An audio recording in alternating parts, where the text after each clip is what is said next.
Hi there, my name is Chris Farah. Welcome back to Vanity Fair with Chris Farah, a special just solo episode where today we're talking 90 Day Fiancé. It's before the 90 days. This is season 8, episode 8. For your safety, please remain seated. Um, did anyone um, did anyone play Crazy Eights growing up? It's kind of like Uno, but if you just had regular cards and didn't have like this fancy Uno deck, I don't know. Um, all right, my loves. I feel like I have been talking up this season, but some things about this season's production are getting a little heavy-handed for me. So, I'm talking about that because I want them to lay off some of the necessary drama convoluted moments. And I'm going to bring one up when I get there, but it just seems to me that there could be more happening and also maybe just a little bit of like freedom to just record and see what happens in an interesting environment rather than trying to manufacture something.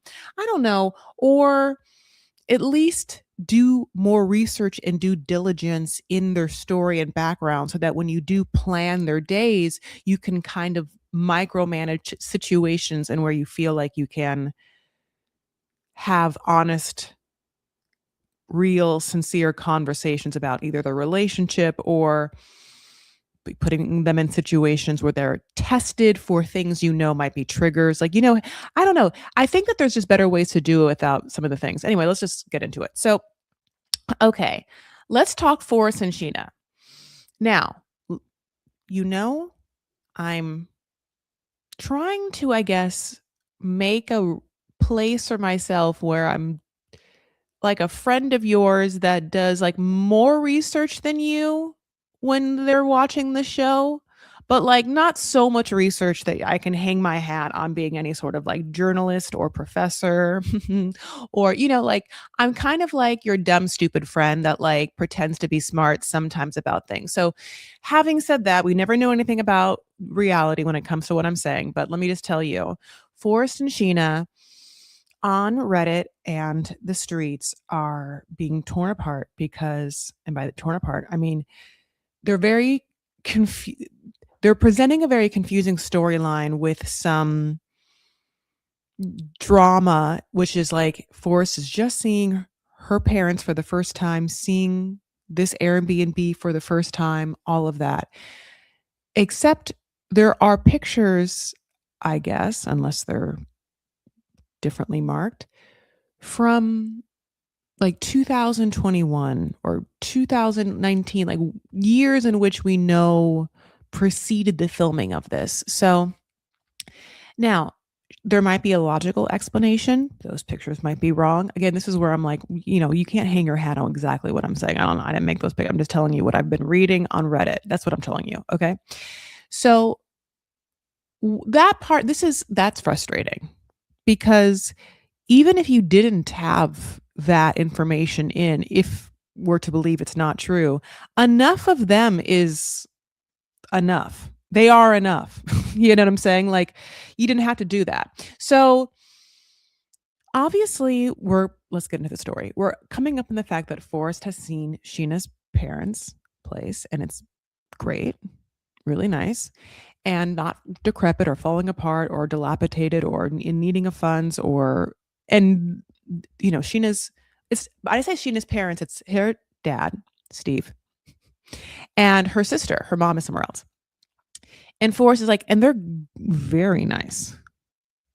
I don't understand, like, Sheena, what's up? And she tries to kind of like talk around it. She dodges it in a way by being like, well, now you're here. Let's move on. Yeah. Like, I didn't know what you were expecting. And he's like, well, I was expecting what you said. Okay. So that's one part. So he's getting coffee in the morning. I mean, their setup is great.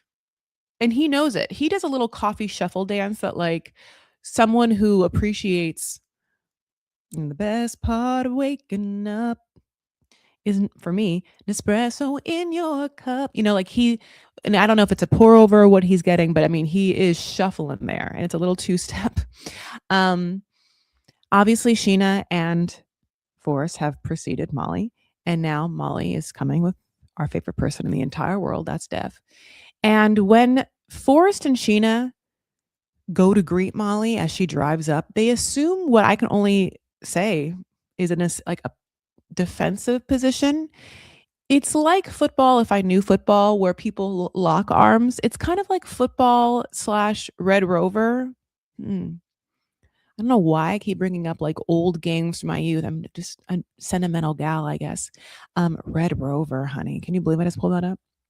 What? And on the Traders episode, I brought up 7 Up. Heads up, 7 Up. I mean, I'm like someone who I'm already, I think, maybe like in Alzheimer's or whatever late stages where like now I just have regressed and can only remember like the first 10 years of my life. Okay, so that's not true. Who are you? Kidding. We're talking about, I know what it is, 90 Day Fiancé. So I'm playing. Okay, so obviously Sheena again now gets to show Dev and Molly the entire beautiful Airbnb. That's surely not one of the reasons why they're on the show, not to like, get people to sign up. It's great. It's all the things. She's like, look at this fruit, look at that fruit. They're like, oh my God, so many fruits, flowering this, flowering that. Molly's like, they're living better than Forrest and I live in the United States. The USA is what she says. Now, I love this for everyone. I love this for everyone involved. Like, I love this for everyone watching who's like assuming that the American lives are better. I love this for Molly and Forrest. I love this for Sheena's parents. Now, Sheena, I wonder why she didn't do any due diligence or preparation in like how she was going to handle this situation. She surely didn't give Forrest a heads up. I feel like Sheena, okay, I'll say what I said. So, okay, so they're showing them around. That happens. Steve and Dev meet. All the parents shake hands and they cut jackfruit. It's not quite ripe enough.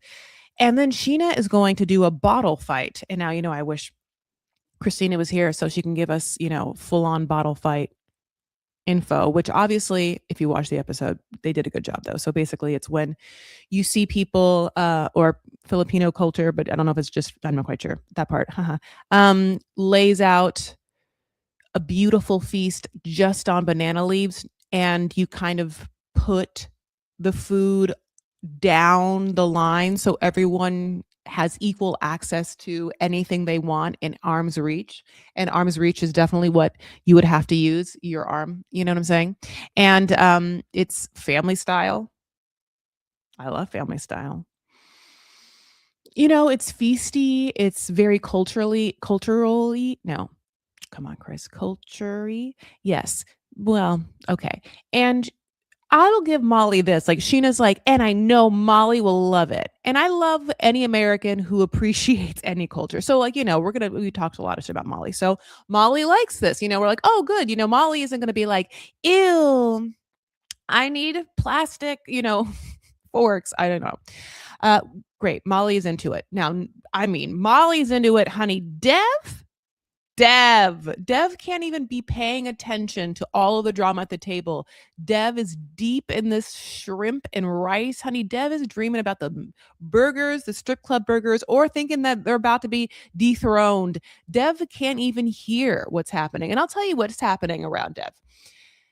Basically, Molly is like, well, this is beautiful. And you've really shown us a great experience. You're hosting us so nicely. So what I should only do is ruin it by telling you your daughter, who has lied to us the entire time, has been lying about you. Your daughter. And then, oh wait, I missed a part.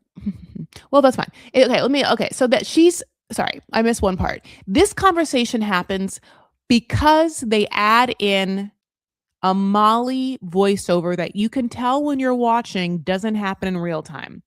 So basically, they're trying to hint around the fact that this is like, very nice or whatever. And what are they going to do with Sheena leaving or whatever? And they say, oh, Sheena, Sheena's whole dream was to work in the USA. And which is a little bit like, huh, never heard of that. You know what I'm saying? And they cut to Sheena right away. And then her dad is like, yeah, she does help us here, but we also wanted to question what's happening with Forrest because if you ask us if we're okay if Sheena's leaving, like the obvious question would be "Wh- who's going to take care of her and our daughter, and does that person have the capability and means to do so?" And then that's when Molly's voiceover comes in and she says, "Let's put Forrest's finances to the side." And I was like, because in real life, there's no way in which Molly's mind would say, "Forrest his finances to the side." Like, let's stop talking about Forrest for a second. Like, like she wouldn't say that. So that's why I clocked it. And then that's when she said, "I heard you've been taking all of Sheena's earnings, and she told us that if you didn't give her the money, that you would be abusive to her." And they're like, "What? What?" She's like, "Yeah, that's what she said." She like fully tattletales on Sheena to Sheena's parents. Sheena's like, "Oh my God." You know what I'm saying? Sheena's dad's like, "Did you say that?" And then Sheena starts the waterworks.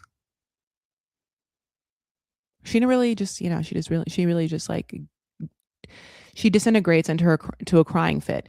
Now, it's interesting because we've seen this before. And when we saw this before, she was obviously being targeted by Molly, and everyone was like, "Shh, stop it. Stop it. Stop doing that to our Sheena." And we still love Sheena, but it was interesting to watch us again when now we know that she definitely did lie. I mean, and she's definitely not able to take accountability for it. Not just own it in a very honest way. And she obviously has some. Well, I'm not obviously. I assume I think that she has, God bless, some processing and like, emotional, interesting, divergent vibes. And so I don't, I'm not no one's like putting anyone's feet to the fire. But to watch her kind of disintegrate into tears again made it a little bit less easy for us to have as much empathy as we did before. Molly is so happy to have someone to like point at Sheena and be like, "Look, see is what I've been saying." Sheena basically is like this. It's I lied because it's hard to save money. It's really hard for me to save money. And she also said that she gave some money to her parents. It's true. But also that it's hard to save money for her because obviously she has to pay for the entirety for her to get the visa and all that stuff. And we assume it could be hard probably to save money. I wonder what she's spending money on. Then I'm like, "What is it, girl? Is it Pikachu things? Is it Labubu's? Girl, what is your thing?" Um, I also feel like I'm 100% interested in going back to the where's Forrest's financial stake in this. And I dare say it's one of the undercurrents of why she hasn't said this, feels okay with the lying and how long it's been or whatever, because I think that Sheena, if we're to believe everything we're given, right, feels like Sheena wishes that Forrest had his shit together a little more so that he could be like an equal partner in this and therefore give her money, to help her come over and also have a money and a job there so that when she gets there and can't work, right? They have a life. But the truth of the matter is that's a like what is their plan? She can't possibly have enough money saved to like have the 2 years without her being able to work to live in America for her. I mean, I would need to know what the numbers of that looks like, what she thinks. Because if we're also to believe that Forrest doesn't have a job, then sponsoring her, who's doing the whole like 10,000 thing, $10,000 10-year situation. You know what I'm talking about. You know numbers and me, but like it's the kind of conversations that I wish we would be having. Especially if there's anything false afoot, then I'm like, can we be having these conversations? Anyway, so or can we have a conversation about how it's her dream to move to America? Is it true? And why don't we have more information about that? Who are Sheena's best friends? Does she have any best friends? Are they only the animals? What does Sheena's house look like? And what does Sheena do when she gets home? And also, can we watch Sheena watching Forest? And can we talk more about the kink? Okay. Um, so, but let's get back to what I can only talk about, which is what's in front of me, even though obviously my ADHD mind is, blaring all the other thoughts. Her parents are like, yeah, she gave us money, but we never like forced her. And the money is like a loan. Like it's always been a loan, and we can give it back to her. And Sheena's crying. She crying at the table. She cries in a confessional and says she's sorry. And then like this is another opportunity where it's like, okay, it's a loan that she's given you and you can give it back once the sister goes over the books or whatever. But what is that loan? You're going to give that money, and again, is that what Sheena thinks she's going to live off of? Forrest then brings up 4K for the visa, which is like, okay, so it's again, Forrest thinking this money's for the visa. And Forrest then is like, yeah, we need that money for the visa. And I even think in this moment when he says it, I'm like, not even the sister is going to be like, well, Forrest, how much are you putting up for that? I mean, also, Forrest, yeah, like, how are you going to take care of my sister when she can't work there? Molly? What did you think? Dev? I know you're enjoying the grilled shrimp, but like, can you put it down for a second and I don't pay attention to what's happening here? I mean, Dev tunes out in such a way I can't even imagine. I mean, the compartmentalization that man probably has to do like on a daily, like minute by second basis is fascinating to me. Um, okay, so moving on. Lisa and Daniel. So it's back at the place, and he's teaching her how to dress in the newfound accoutrements they've picked up. And he is putting on her outerwear. And he's like, okay, we're going to go visit my uncle, and you have to kneel and you have to hold the wine. And then you're going to pass the wine, not to my uncle, to me. And then I will give it to my uncle. She's like, okay. Now I'm going to give this to my girl, Lisa. She looks great. She's wearing like a white eyelet shirt. Now it's demure. There's not a titty to be had. She has, the wig. The wig looks on.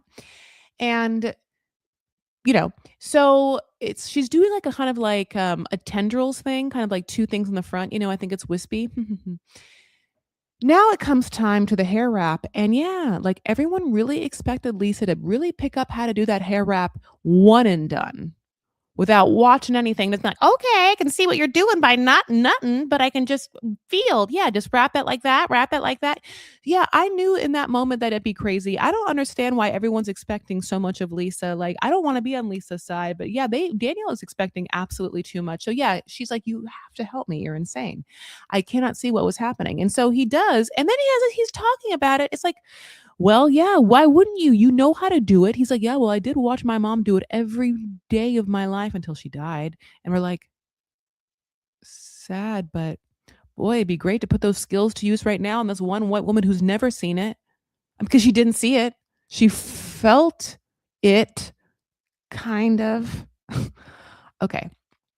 Then they get in the vehicle to go to visit his uncle, and both are nervous. Yeah, both are nervous. Now he at first is like, don't be nervous to her, but in their confessionals both admit nervousness. Now of course she's nervous, right? Now we get to where the uncle is, and I mean the uncle is hanging out at a place called Nook Hub, and there's lots of pink and purple lights. It's kind of like an after hours peach pit vibe with people drinking Coronas and wearing loafers. I mean, I did not like it. No, I liked it. Nook Hub. I I can't go always to a place in pink and purple lighting. It's obviously a lot. It's a vibe, like any lighting is a vibe. Red lighting is a vibe. Obviously, gold or kind of like yellow lighting is, what I have in my household. I, don't have a lot of white lighting.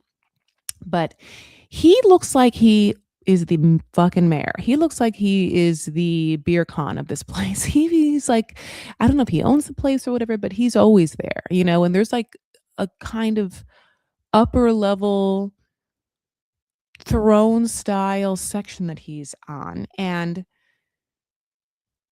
as they approach, I will give this to Daniel. Daniel thinks that what they should do is like go up to the throne and then kneel on the throne because he knows that they're supposed to kneel. He been telling Lisa. However, what he decides to do in that moment is like go up the steps. And the uncle's like, absolutely fucking not. Do you know who I am? And do you know who you are? Get back down there on your knees.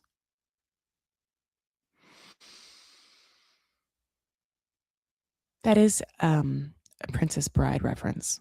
If you wonder, if you're wondering, if you're like, why is that familiar? Or if you're like, Chris didn't make a stupid 90s reference this episode, check and check. Okay. So then the uncle starts off nice. Okay. He's like, my good lady, how are you? And she's like, nervous. Thanks for asking. And then he's like, who are you?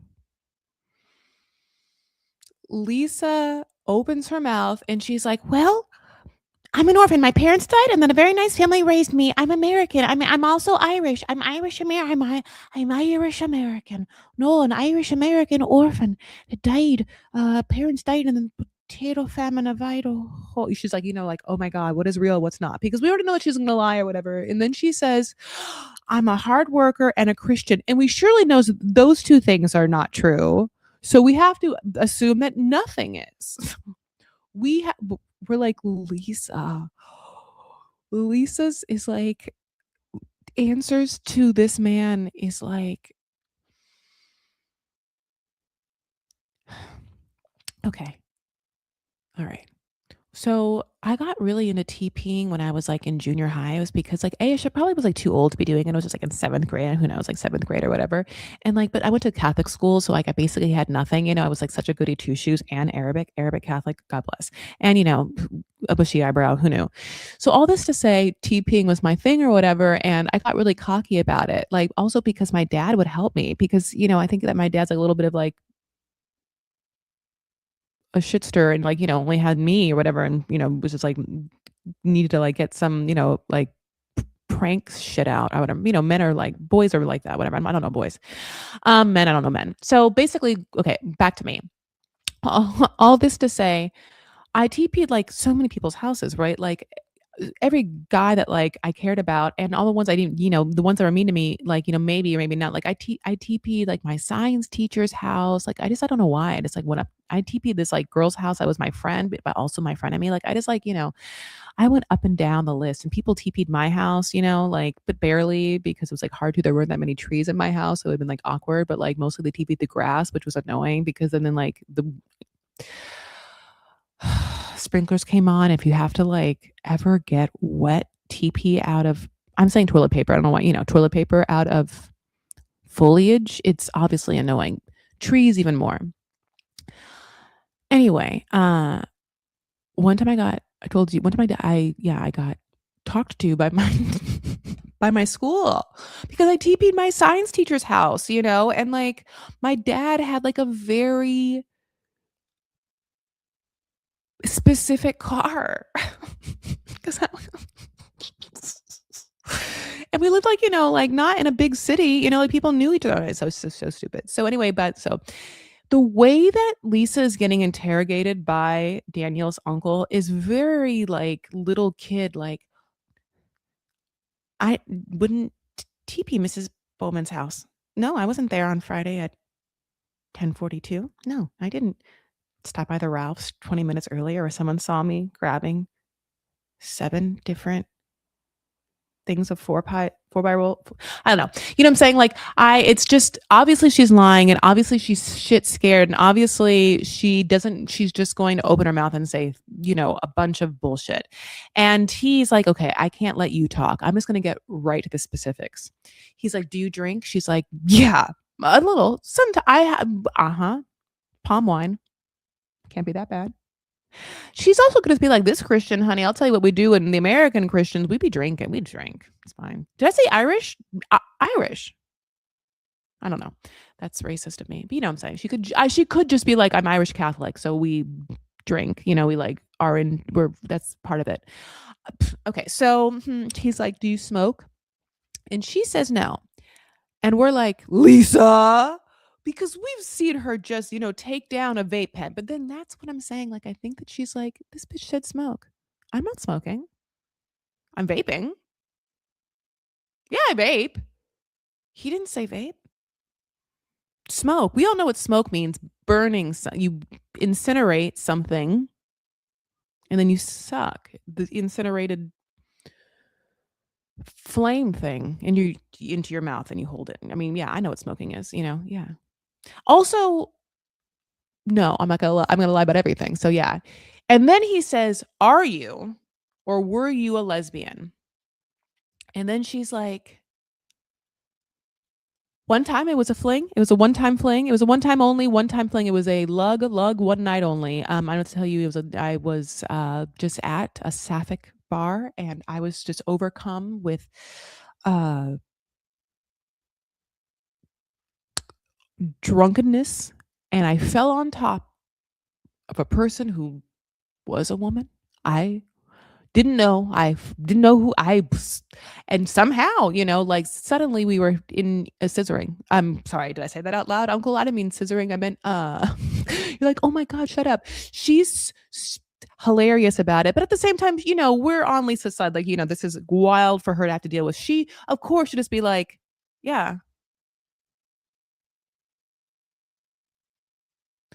what are you gonna do about it?" Because here's the thing: do you want this? I mean, Daniel, do you want your mom's premonition of a white woman saving you to come true or not? Because if not, I can leave because I'll just be the truth. The truth is, yes, I have been in a lesbian relationship. And the uncle's like, "I know lesbianism is rampant in America." And, you know, I guess it's just, obviously the spectrum of human experience is rampant amongst the spectrum of humans. Like, period, across the board. Like, there's dumbness everywhere. There's meanness everywhere.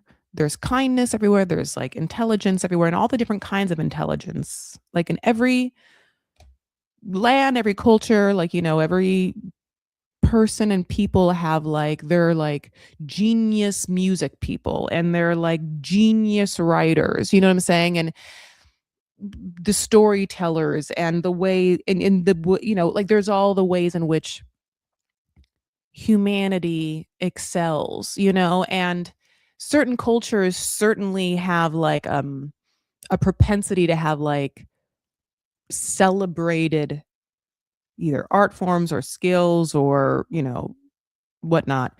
But it's like everyone is gay everywhere. Everyone's straight everywhere. Everyone is bi everywhere. Everyone's everywhere. Everyone is, like a narcissist everywhere. Everyone is like out for themselves everywhere. Everyone cares about their family everywhere. Everyone wants to be loved and cared for and seen for who they are and valued everywhere. So it's just like, it is so interesting. I don't know, anytime everyone's like, "Oh, lesbianism is rampant in America," as if it's not rampant, like, in Nigeria, as if it's not rampant, like as if this man, he knows people he knows people who have seen the same sex genitalia, if not he has. You know what I'm saying? Of course. It's just, come on. So it's just even if it's like a culture in which you're not allowed to discuss it or do it, I just can't believe that it doesn't happen, obviously. because I think that naturally in moments, humanity happens, especially if you're with someone else. I mean, I don't know. Anyway, there's pockets. Okay, so I'm saying there's pockets of lesbianism in Nigeria. I know there is. Stand up. Okay. Um so he's basically like, "Do you lie?" And that's like, "Can I trust everything that you've said?" And then she's like, "Everyone says a fib and I've lied." But I'm not a liar. And I felt like that was almost the most like politician like statement that you could possibly say. Like, I think is kind of like the most genius answer to give in that moment because she answers the question, yes, but she tries to tiptoe out of it being bad. And it's the here's the thing. Do you drink? Yes. And then what she's saying is like, everyone drinks, buddy. Do you smoke? No, but she does. And are you a lesbian? She says yes, it was a one-time thing. But undercurrent of that is like, well, everyone's kind of does a little something sometimes. Now, I'm not saying everyone does a little something, sometimes, but I'm saying in every pocket of every world, every people, therein lies exists that. Having said that, saying that she lies but is not a liar is like, I've had sex with that woman. Not really, but it's like a very kind of like semantic thing that like makes me impressed by her. Then the uncle is so fucking confused by how to take this wild banshee where like nothing really makes sense. He's like, "Okay, is she telling the truth to Daniel?" And he's like, "Yes." And he's like, "Okay, well, I must Daniel, you monitor her." And I'm like, "Okay, well, gross." She's really rigid and scared. And then the uncle just gives him the blessings. Just administers the blessings. Now, we were told that he was going to have to go back and have like a recess and confer with his dad offsite, not on camera and talk about it, but that didn't happen. Just happened there right then. I mean, she's over the moon. And we're like,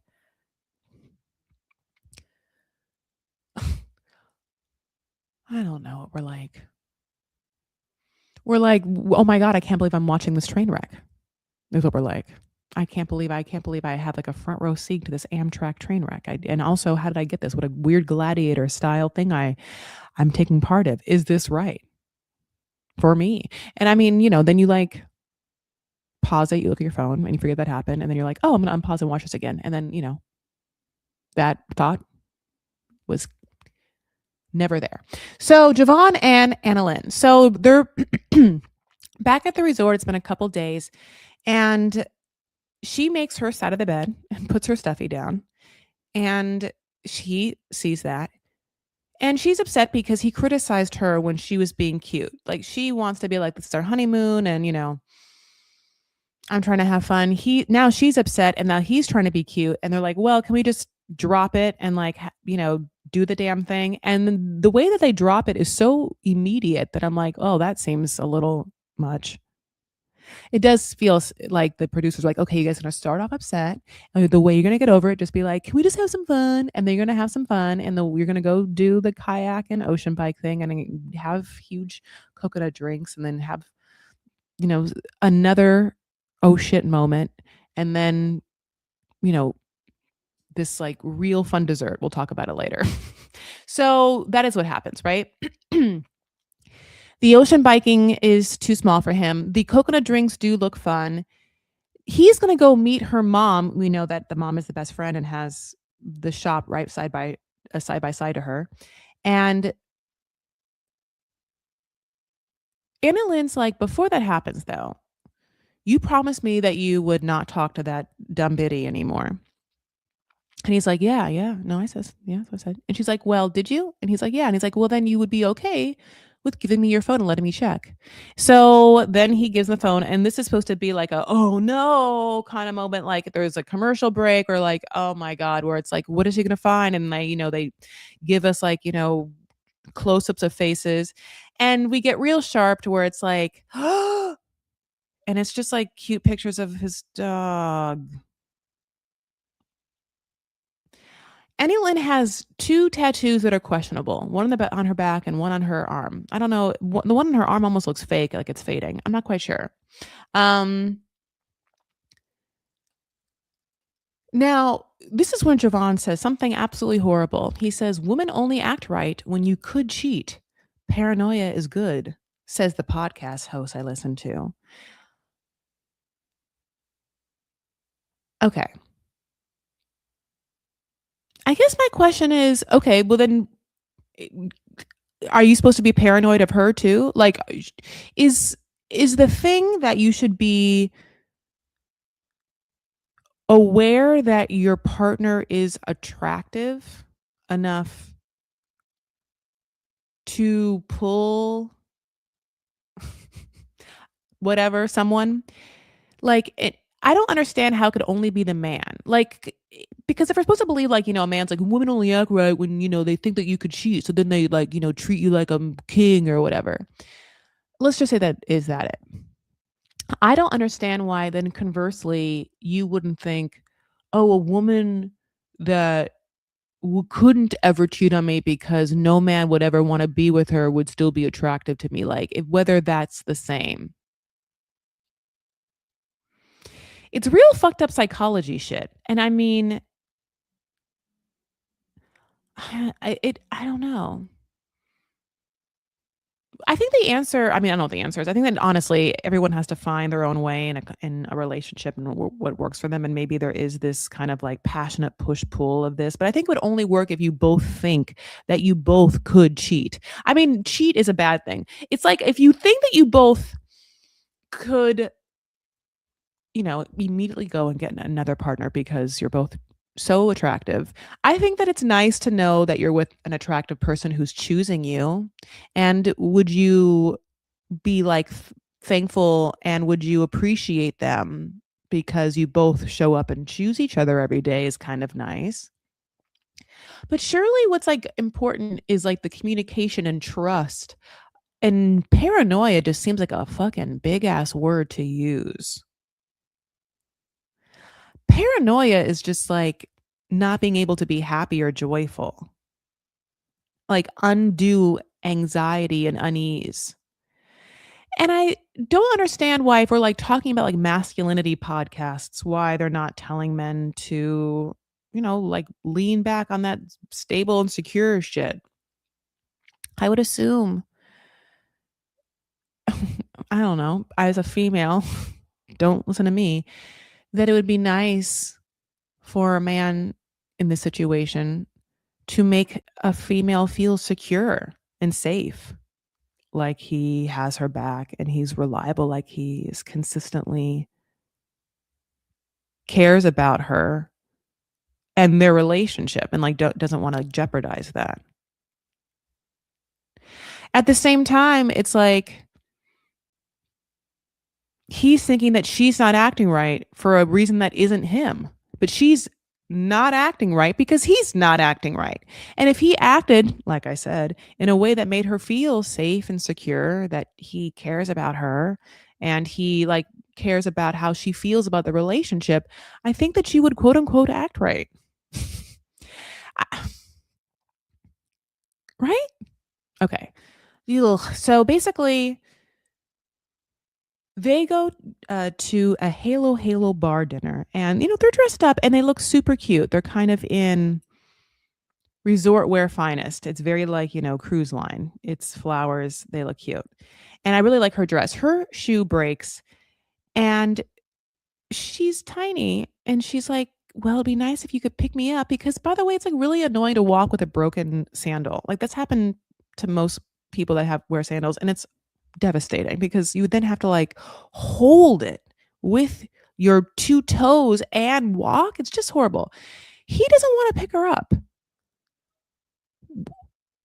Javon, have you broken your back? Like, Javon, have you been in a skiing accident? Like, please tell us, like, what is happening? I cannot imagine a world in which you are just because your stature, your stature just alone indicates that you can manage picking up this person. This like, slender lady. It can't be that hard. And even like weight distribution wise, he's like, "Well, you're in a dress, you're in a dress." And it's like, "Well, you don't have to make her do like a piggyback." I think that she and I and everyone thought that you would go like this to her, like one of them like going over the threshold situations. And I'm by the way this, you know, I also feel like women who get picked up a lot like know their selves enough to know like who could pick them up and who can't. Like I don't let anyone pick me up because I'm not that kind of person. I know myself. But she knows that she can get picked up by this man and he just feels like he just is so weak all the time when he like runs away from the possibility of just holding her like a normal person. Anyway, he's got to lift a dumbbell every now and then. I mean, what is happening? Can't this all be lemonade jugs to old people all the goddamn time? I mean, go up there and just, teach an exercise class to the old people then. And just make them do like, the 2 pound weights and you get yourself some. I don't know, start with 8 pounds if it's that like that for you. I don't know. Okay, so they go to this Halo bar, which is not Halo top ice cream. Good. It's just a bunch of like rainbow colored dips and glass bowls. Kind of, and I make this reference as much as I possibly can, kind of like the Feast and Hook, where it's like, is that all real? Like, it almost like, what is that? Is it looks like yummy jellies, yummy jams, and yummy jellies, almost like food coloring to look like that. Again, a rainbow. And there's different food items. One of them is corn. And he's like, the corn part is different. And, we don't usually have corn in our desserts. Now, that's not true. I think there's corn pudding. Isn't there a corn pudding? I feel like I've seen corn before. I mean, I'm not saying it all the time, honey, but I'm not saying at your local Cold Stone Creamery, but I could see Salt and Straw having a corn monthly flavor. He does try it, it's not spicy, so he can get it down. Um, and then she basically is like, "You don't you're not romantic." And he's like, "Well, it's a luxury to even think of the days to be romantic." She's like, "What?" And here's the thing about this. I will say that w people experience things differently, and it's hard to come together, and this is if we believe their first time coming together to see how people act in a loving romantic situation. And if we were to believe stereotypical tropes, it would be like, oh, the female, usually the female is like more romantic and more like lovey-dovey, and then the man's more like meh, meh, and maybe like that's what this is or whatnot. The way that he plays a victim, like, I just work so much, I don't know what day it is. Like as if he like has a 7-day calendar of working where like Monday is Sunday, because what is what day, She's like, "You don't know our anniversary on my birthday." Um, he doesn't feel happy or comfortable in himself, in his body. Those are two true things. So when he takes a picture and he doesn't look present in the moment and happy to be present in the moment, that could be obviously a bunch of different reasons. And I think it's hard for her because she's looking back at the picture and she wants to see like a picture of her and like her husband like looking happy that she can like show all the people on her Facebook. But when she gets the picture, his face is just if you're listening, just know that it's like for frozen stilted smile. You know what I'm saying? And she calls him out on it. And both of them are kind of doing the same thing, which is that they're hypercritical of each other in this honeymoon romantic situation. And they don't wanna hear it. They also are giving it. It's so funny because I one time had this happen too, where I was in a relationship and I felt like the guy I was with, it was just not romantic and like I just felt like he wasn't romantic ever and, like, didn't plan dates or whatever and didn't take me out, but he did. I, like, made him. Okay, fine. That's what happened. I made him do it, and so he did. I can't remember if I picked the place or whatever it was. But we're finally, like, at this dinner, and he started criticizing me for my career. And I mean, obviously and it was, like, the acting career, right? And so I'm not saying that at the time it was great, but I was doing, like, a lot at the time, and, a lot of it's outside of my control, and at the same time, I could only think, "I don't even know what the fuck you're doing with your whole life." I don't know why I should have probably edited there was a bunch of reasons why I should have ended it, and this is, like, one reason. Not even that, but whatever. So all this to say, I remember just being like, "You are this is this romantic time in which I, like, begged for this from you, and now you're gonna use this moment to criticize me?" Like, it's devastating. It's devastating if, like, you want love, right? But it's also difficult if you want love and you are foregoing a very honest and obvious reality that this is not your person or not it, or this person's not gonna give you the relationship or love that you want. Now, there's 2 sides to it. The other side is that they don't know each other. They have not spent time physically with each other to see how they both process this world, you know? And I think that, you're in an anxious space, you, like, want this person to, think that you're the fucking shit, and you have your feelings, you're seeing how this person is dealing with their feelings. It's different than you, and it's confusing, and you're not privy to all of their thoughts and their like their modus operandi yet. So there's a delicate dance of like seeing what's going to be able to work and what you can work with and what is just like not it. Anyway, so basically he's like, well, maybe I'm just not a good husband then. And then she cries, and then she's like, you just throw things in my face. It's just it's as if that she had not just found out that he doesn't talk to that girl anymore. What if now he just fucking picks up that phone? He's just like, right, well, you're gonna throw me right back into her arms. I'm gonna delete all these dog pics. I wonder if she found his hidden folder. We all know men have one, says Johnny. Johnny told us what men do. They all have hidden folders, and they all need to be seeing new nudes. That's what men do. Not to like cross jump, you know what I'm saying? So Laura and Beer Con, he got mad while they're making them evil eyes because he gave an evil eye to Michael and she gave a humpsy to it. She's like, no. And he got mad. He leaves her. And then she comes out and she's like, you're going to leave me in a hut in a village? And we're all like, well, girl, that's what it's going to take for you to get an Uber back to your huge Airbnb and lock him out? Then yes. What you are the one that holds, I don't know. You're the one that holds all the power here. Also, what village is this really a village? Because to me, you're like, you're in Istanbul. You're in Turkey. It's like a pretty cosmopolitan place. Villages, I think a little okay. Basically, I don't know. You have to tell me if they're really like village like, and also how hard it'd be to leave. She gets really upset though. But also Laura's whole thing that she like lets loose is that she has put upon Beercon that he's a protector provider type, a dark, mysterious, dominant,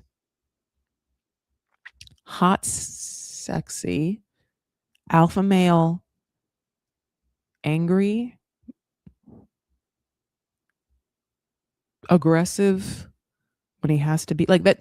She like has obviously painted upon this person a trope of a stupid romance novel hero who is like half fucking Christian Grey, half like fucking werewolf, like, or vampire or something like.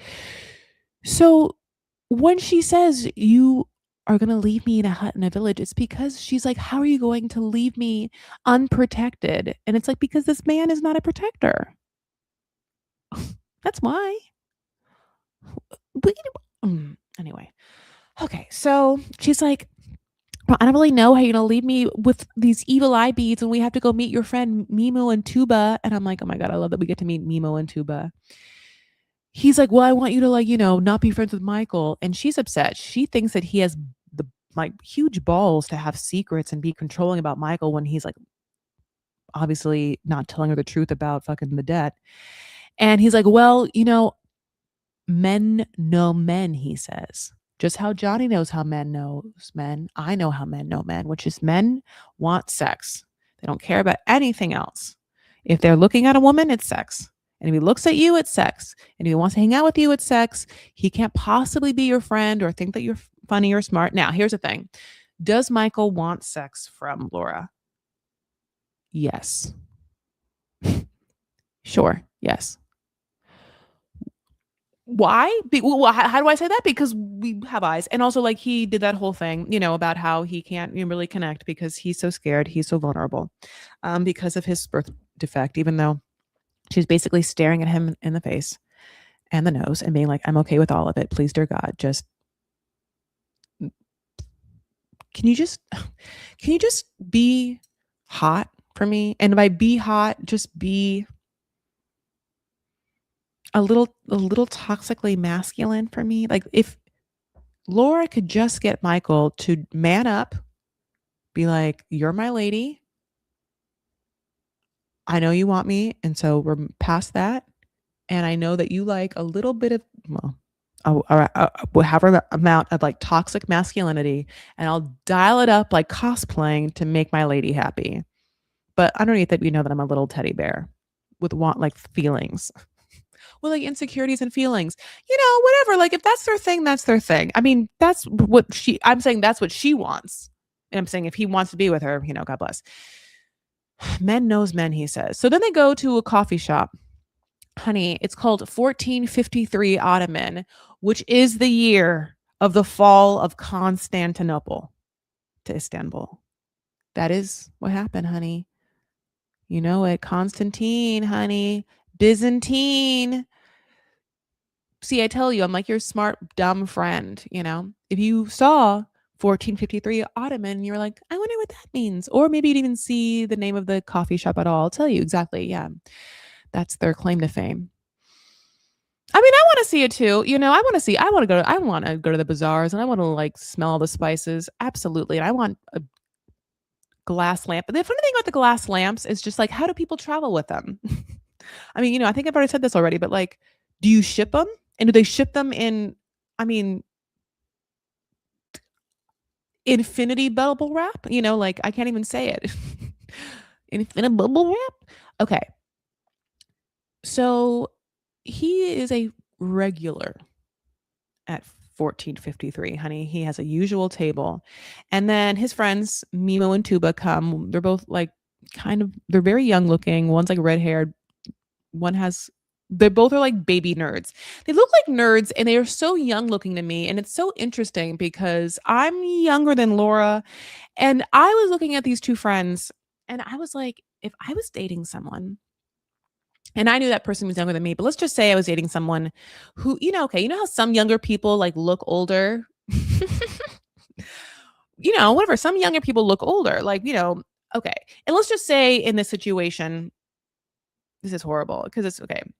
Let's just say in this situation, it is an older lady like a me or a Laura, and we're talking about a younger guy or whatever, like Beer Con. I think Beer Con doesn't look super young, but he definitely looks like around his age. Okay. Now, but there are like men, boys, young, whatever, people that are younger than me that look older. Let's just say I started dating someone. If I sat across people that looked as young as Mimo and Tuba, I would feel like I would then have to break up with who I was dating because it'd be like a weird mirror reality check of like, wait, well, I mean, I can't have like I mean, I can't have like dinner parties with like 14-year-olds coming to my home, like, I'm not gonna, like, I'm gonna do it. These 2 people, I'm gonna play Dungeons& and Dragons, like, I don't know, like, it's not that by the way, Dungeons& and Dragons could be any age. I couldn't think of, like I just think they're, like, young nerds. I don't know what their fucking thing is, but, like, I would pay I mean, I don't know if I would play Dungeons& and Dragons, definitely not, like, every time I had a dinner party. It's no Mafia. But at the same time, it's like, I don't think I could socially be around people who looked so young a lot. And I think, yeah, like, is that reverse ageist? Am I ageist? You would have to tell me in a comment. Still give me 5 stars if you're listening to this podcast. Just give me a 5-star review and be like, also just mildly ageist when you said this one thing. That's fine. I still love you, Chris, because you called it out for yourself and you're working towards being a better person. That's all you can really ask of me. It's fine. So he is there smoking all the goddamn day. He loves his shisha, honey. He's there smoking shisha. We're like, how do you have the money for it? Because, but at the same time, not to tell you so many stories, but I worked at that Egyptian restaurant that was like a hookah lounge for like far too long. And it was like a nightmare because it was open till 2 a.m. and 4 a.m. respectively. And they literally had to have a minimum because people would literally just come and get one shisha, which was like, let's just say $20 and like 2 mentees, $1.50, and stay there for 14 hours. Oh my God. So that's what this man does. And I hate him for it. And it's just, he's making people like change his charcoals and he's not going to tip him anything. He has no money to do so. So then they sit down and Laura's sitting there and she's like, oh, okay, you come a lot. Oh, you love shisha. You're like the caterpillar in fucking Alice in Wonderland. That's crazy. His friends tell Laura that, he's like a little kid inside. And Laura's like, not hot. Don't tell me that. Tell me about all the dark parts about him. Tell me about the parts that are like, he would like look at you in the eyes and you don't know if he's gonna like kill you or fuck the shit out of you. You're like, oh my God, Laura. Laura, take a goddamn cold shower in your Airbnb and sit this one out. This is not it. I mean, God, I just like, is Michael, I mean, this just sounds so bad, but half of me is like, Michael could just like get a little bit of a spray tan and darken that hair a little bit and just like lower that voice a little bit and just come in with like BDE, big dick energy, like opposite of Jovan, just like coming in like he knows that it's hot and heavy and that, like she just needs that, like, I got it vibe. And let's just, okay. It must be really a pressure-filled situation to have to come with that, right? Like if we're talking about gender roles and then traditional gender roles, like, and maybe like even what I'm talking about is like sexual shit. So it's like dom stuff or whatever. I mean, I don't know. Like it's to be a dom, to be dominant, to be like controlling or to be like the person in the power position, like all of those requires, it requires a lot of work. It's a lot of responsibility, says Superman, like it's much easier to like not have to do that. And so I get the pressure of having to sit in that. And if you don't feel any of those feelings, it can almost feel like imposter syndrome, And it's like the moment of Michael not being able to just look at Laura and just be like, don't go to Turkey. Why would you go? I'm right here. And you feel this too. Take off that shirt. I don't know. I can't do it. You know what I'm saying? Like, like if Michael pushed Laura against that wall, honey, and she got to experience Michael fucking throwing down a pickleball racket, and I mean, giving it to her, Laura would be so happy and Michael would be so happy. I wonder if it is just as easy as like doing it once and then feeling the power and then sitting in the knowledge that that worked. and that's an option next time. Like I wonder, for them, I wonder. I would really like need like a male's opinion on this. But like one that would speak to this. Okay. Anyway. Okay. So what if I was like, hey, I'm calling someone? Just kidding. I know my dad. Ha ha ha. Kidding. I told you it's a solo podcast right now. No guest. Don't worry. So basically, his friends just start talking in Turkish, and Laura's like, "I'm sorry, what? No, no. Should I get my Google Translate?" Just like, and the answer is yes. We wish you had just gotten your fucking phone out and just silently translated everything they're saying, because they're like, "Well, are you going to tell her the other thing? You have to think about how you commandeered this table for 20 hours and really like fuck over the waist strap here because like no one can use this table in their section. But can you tell them about how you spend your days besides smoking shisha?" And it's gambling, which is what Christina said it was. So shout out Christina. Christina was right. Christina, my producer, who obviously was on 2 episodes ago, called out that he gambles. And she's right. That is what he does. Now, it's still confusing because we're like, well, is that how you lost the money? Because he's like, I lost my job. He makes it seem like he lost his job. And so he's been gambling to make money. And we're like, buddy. His friends were like, oh, yeah, yeah. Or he's addicted to it when times are rough. Now, it's interesting when times are rough. It's like addiction obviously is like a whole psychological topic, and there's so many different modalities I don't understand. And gambling is something specifically I also don't understand. I wonder, is gambling like okay. I think that drinking okay, how to say this? There's okay. There's drugs that you use recreationally, right? There's drugs that you have to use every day. There's all the drugs in the world, right? There's all the drugs in the world. Okay. There's like the heroines, right? And that's that. There's like the drug of, let's just say, alcohol. There are people who definitely, when like they're depressed, drink more, right? And when things are going well, like they drink less. But to me, I wonder, like, is the same true for heroin? Like, are there people who do heroin occasionally or recreationally, like every other weekend, but when things are hard, they do it a lot, and then when things get better, they do less of it?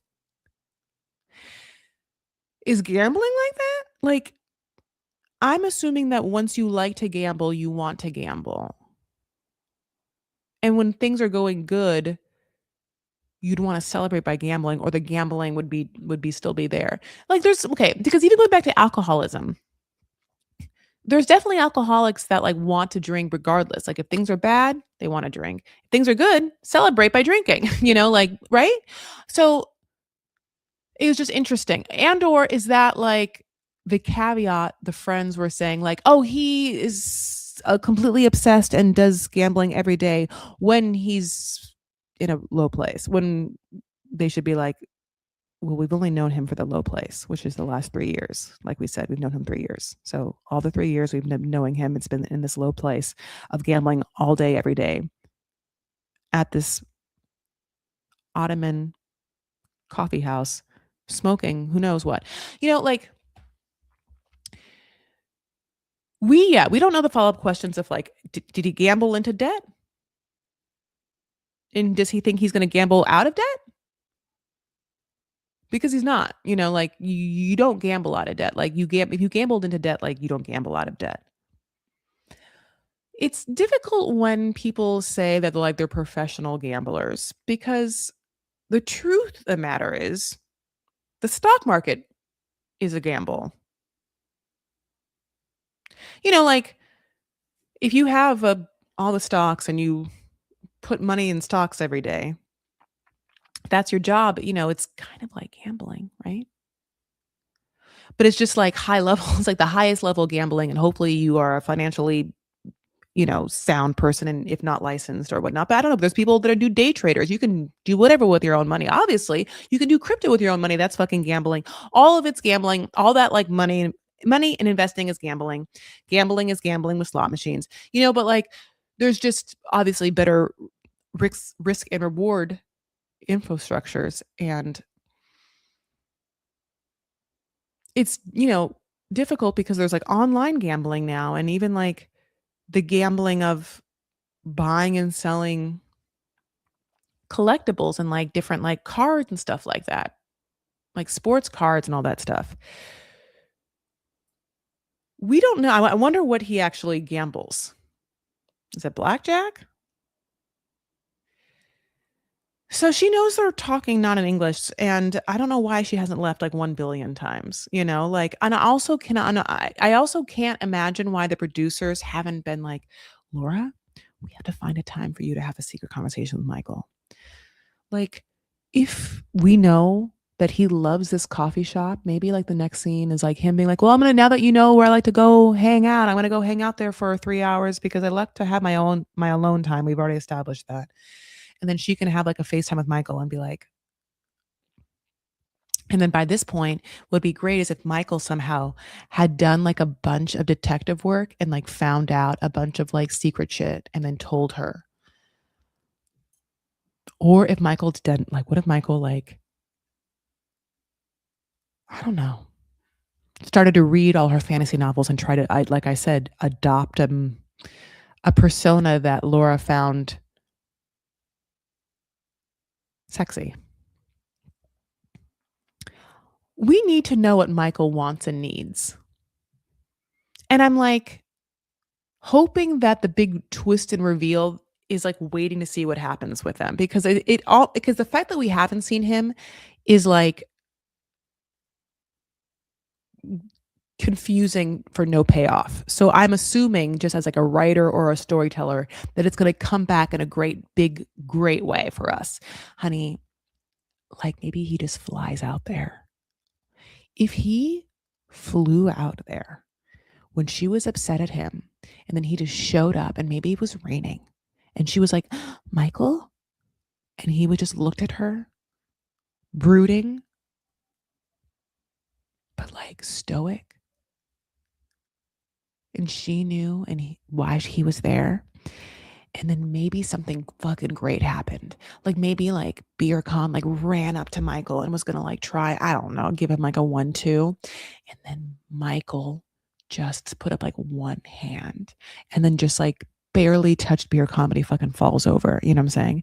And then Laura, like, you can hear the throbbing of Laura's because she is so into it, you know what I'm saying? And then Michael like knows, like he can hear it too. So he feels like hot. He feels like enlivened by it, like I like to think that two horny people can start to just vibe off of each other about how horny they're making each other once they sync up like a genital meld. Where they're like, or like they're just in tune. You know what I'm saying? So like, yeah, like once he feels like she's into him and it like thinks that he's hot, and once she feels like he has made a bold move to let it be known that he silently craves her, like that's all she wants. Okay, I'll stop talking about it. I'm like, okay. Rick and Trish. Oh God. No. Why? Why did I save this for last? I'm not happy about it. I'm mad. Honey, they're looking for lemurs. Honey, he just loves that Madagascar movie. I still haven't seen it, so they had to show me what a lemur was. Oh, and I was like, oh my God. And he says the thing that I thought, which is true, squirrel monkeys. Yeah, but with intense yellow eyes. I mean, those eyes, Mm-mm.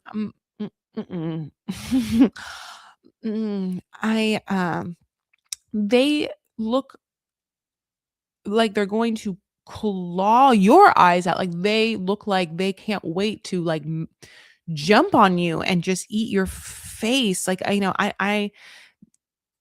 they seem fine. And, Trish does this thing that I love. Like, Trish, is like, "Yeah, they're chill, like, stop being so stupid, like, they're called Mackies here," and then she makes their sound. I mean, I can't make it, but it's like I mean, I know that okay, I do this a lot. I recognize on this podcast, I often will say I can't do something and then will immediately try to do it where I A, shouldn't do it, and I know I shouldn't do it, but B, like, can't help myself but try. So that is okay. So I know that. So basically after that, he's like, "This is great."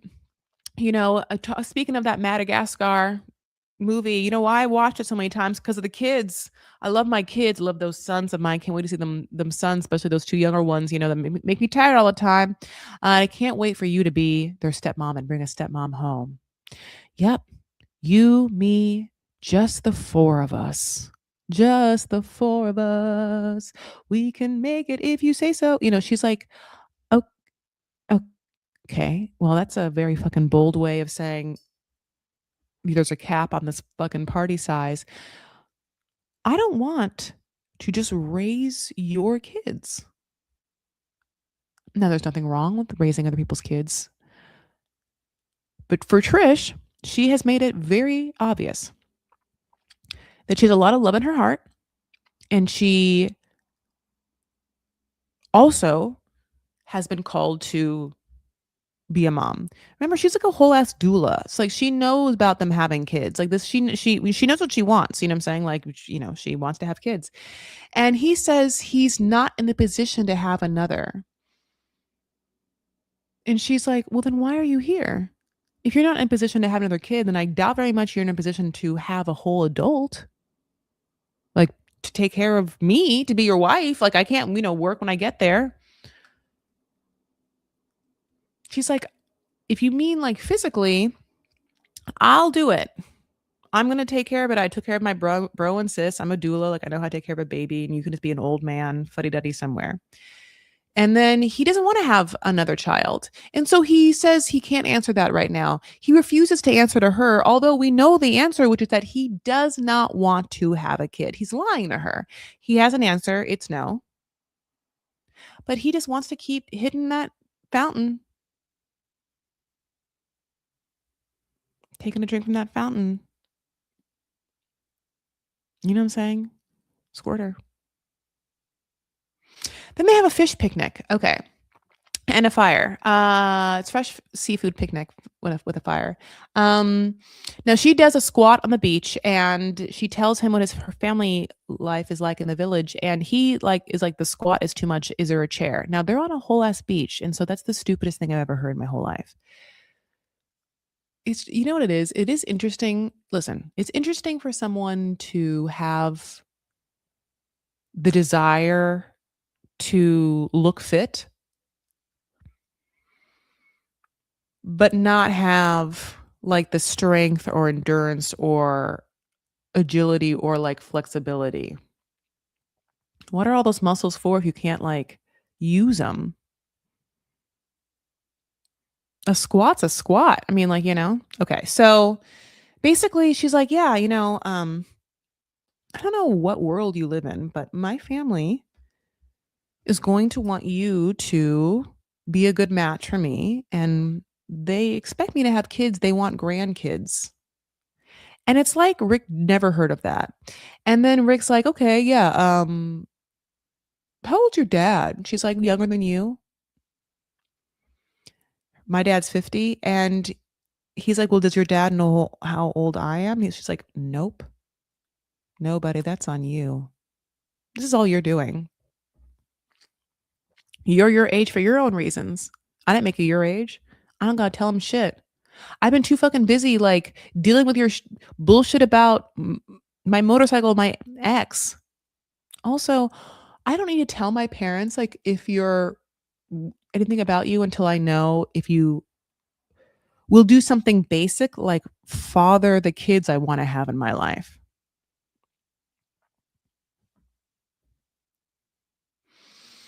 Also, they won't give me my blessing to marry you if you won't have kids. So, straighten up or fly right.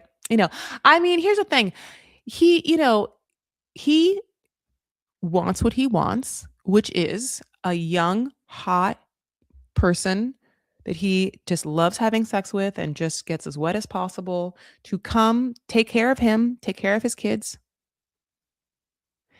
be okay with whatever he gives her, which is not a lot, and she better not ask for anything else.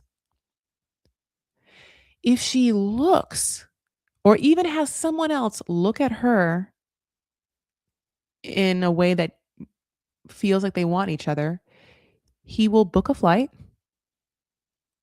to some travel bro destination and fuck someone. I mean, and then complain about money.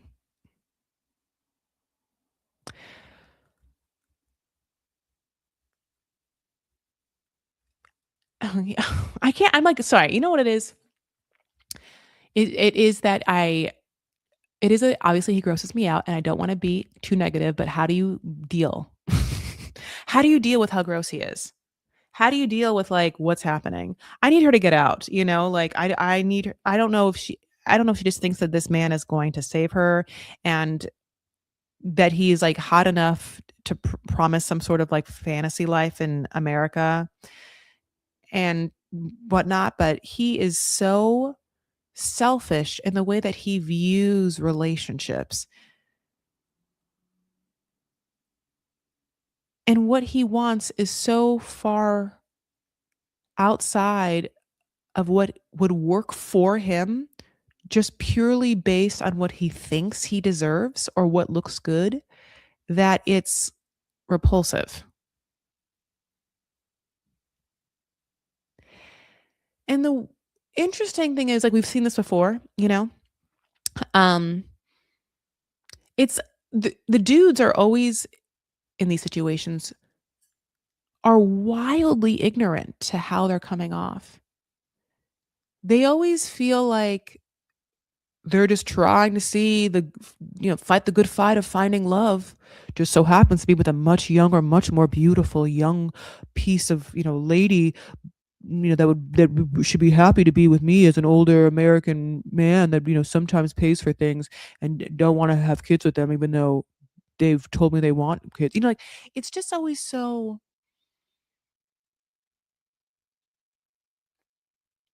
it's confusing to me why they don't take into account what someone else wants.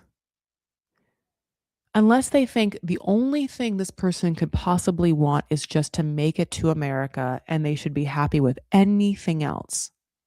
And then you would have to just tell me and them and the cameras that, listen, what I'm offering is a one-way ticket to America. That's what I can give you. That's it. Don't ask for anything else. And they would just be like, okay, well, then I'm just going to have to say yes to you for, however many times and then leave you and then, find someone who I want to have a family with and love and be with for the rest of my life. Are you okay with that?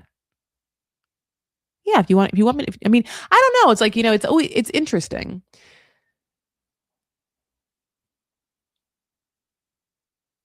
I can't wait for her dad to meet Rick. And I also wish that we could get like any piece of information from any of his other kids or his ex-wives or the woman from Colombia. Like I do wish that someone like that would come about. I also feel like we're going to see her ex from the motorcycle situation. So many things, So anyway, my loves, thank you so much for listening. I know this is a long episode, especially because I talked to myself. But at the same time, interesting because they're all my thoughts. No, I'm sorry. They're not all my thoughts. Or when I'm being shown. But at this I'm sorry. I'm dumb. You guys, I love you and thank you so much for being here. Specifically because like what's happening in America is wildly horrible and I almost don't know how to do or think about other things besides the pain and suffering of other people. So I know when I'm talking about this dumb reality show, there's like a lot of important things happening. And so, I mean, there's two sides to this whole world, I guess. So this is the dumb frilly side. And then, just where everything else exists too. But no, thank you so much for, I guess, giving me some of your rest and respite.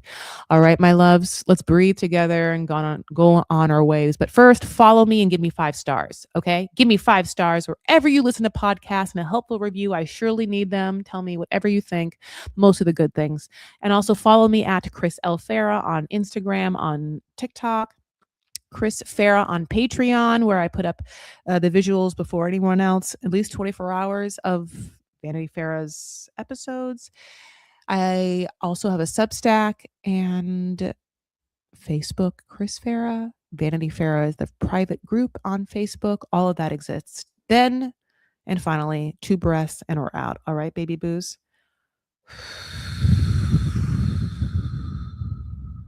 I really hope you have a great week, okay? Thank you so much for being present with me and all of us in this moment listening. This is a mindful moment for this part of your day. And then you can go on and scroll and do whatever you need. So here it is, the actual one. That was the rehearsal. Blow it out. And breathe it in.